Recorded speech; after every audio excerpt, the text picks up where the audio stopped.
Welcome to the Tuscaloosa Public Library Vending Library.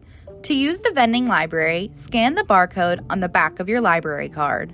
From there, the door of the library will pop open and you'll have the opportunity to browse the collection and choose up to 10 books to check out.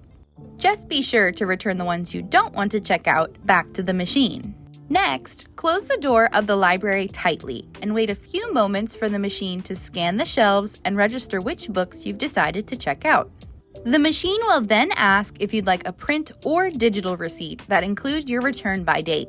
Like our other branches, you'll be able to borrow these materials for 2 weeks with 3 auto renewals. To return materials, scan the barcode on the back of your library card and place the books that you are returning on the bottom shelf of the library. After you close the door tightly, your books have been safely returned and your visit to the vending library is complete.